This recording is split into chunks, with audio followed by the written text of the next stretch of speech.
Hey class, this is Julie, Ruth, and Melissa here to talk about the issues of our local glass recycling. The city's recycling center has implemented a recycle reset due to the shifts of the global recycling industry and the increased costs in maintaining the recycling program. As of October 29, 2019, the Tacoma City Council approved the ordinance 28623 to remove curbside pickup and move towards a 5 drop-off location throughout our city, and to include a $2.82 surcharge.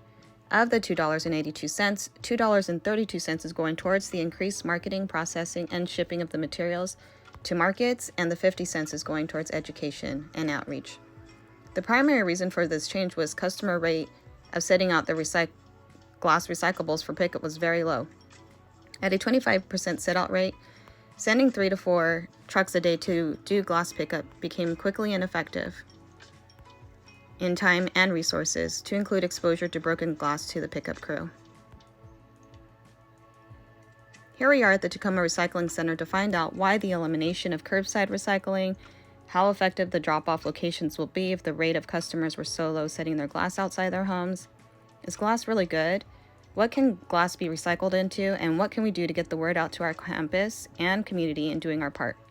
We interviewed the Recycle Reset project lead, Environmental Services Preston Peck, and a new member for his team, Maria Teresa, to discuss the topics. The reason we kind of went the direction of stopping the curbside pickup and moving to a drop-off location, so we're still recycling glass, we're changing our collection methodology, which was curbside. Now we want to go to drop-off, and that's really for 3 main reasons. One, for the environmental impacts. So we have our own fleet of trucks that we send out. They are run on compressed natural gas instead of diesel, so it's a better fuel. Obviously not 100% clean like electric, but better than diesel. But we were sending around 3 or 4 trucks every day to pick up glass all throughout the city. So that's pumping out emissions all while you're doing that. And our glass was very much wanted by the processing facility in Seattle because it's very clean. We've always kept it separate from the rest of the recycling, and then we have it here at the Recycle Center too. So it's very high quality.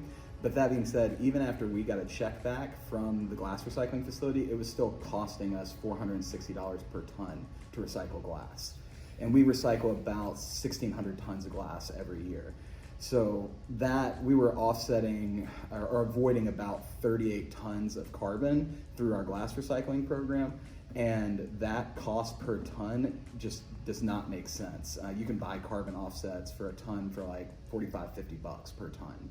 So to pay $460 a ton to avoid that amount of CO2 didn't add up from a cost perspective, an environmental perspective. And then lastly, it's a safety hazard. We do manual glass collection, so our drivers physically get out of the vehicle, pick it up, dump it into the truck. And so there's wear and tear on the body, opportunities for getting hurt, those kind of things, as well as when they dumped it into the truck. Sometimes, a lot of times the glass would break and shatter back. And so it's kind of the environmental piece, the operational cost piece, and then the safety piece too. So we still want people to recycle glass, but we just had to change our collection methodology.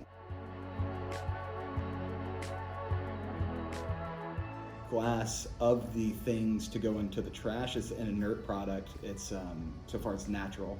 As it breaks down, it doesn't emit methane in the landfill. Glass is also currently used as some daily cover for landfills too, instead of extracting new soil. So they use glass as a cover for landfills. So there was a lot of thought put into, like, if we're going to do this, what are the adverse impacts for our landfill and those kind of things. So, our glass can be processed into new glass because it's so clean. Sometimes it's used as like aggregate for road fill too. That's usually the lesser quality glass. They want to make the glass itself is infinitely recyclable. You can recycle it into new glass as long as it's clean over and over and over again.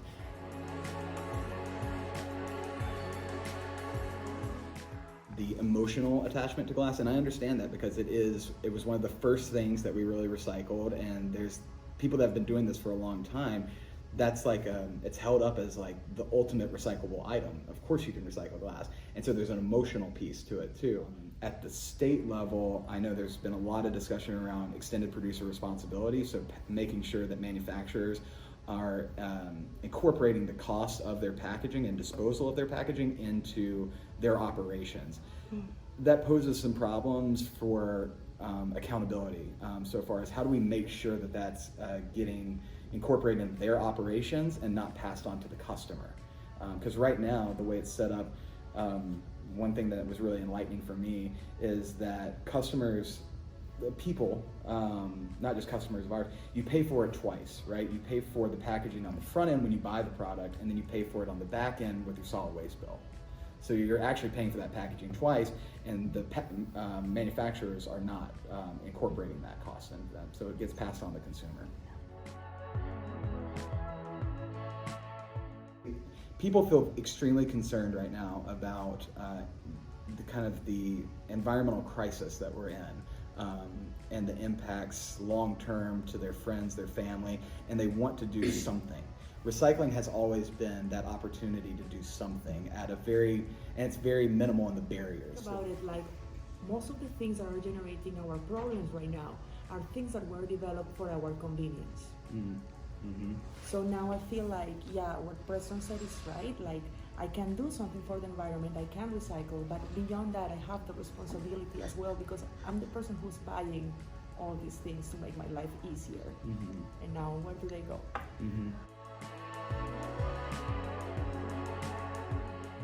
It's an environmental justice issue. It impacts the people that have the least political power, the least amount of resources to do anything about this, and the people that are in political power or in positions of privilege push their waste onto these communities. And that's not new. We've seen that for decades. So that's where there's the collision of the environmental issue and the social issue there. I don't think it is like a matter of communities of color versus native or white communities. I believe that if you are going through difficult situations in your life and you have to work hard to meet your basic needs, thinking of the environment, the trees, the whales, it might not be the first thing you will do every morning. So that's a different situation, and unfortunately those problems don't respect any race, gender, or culture.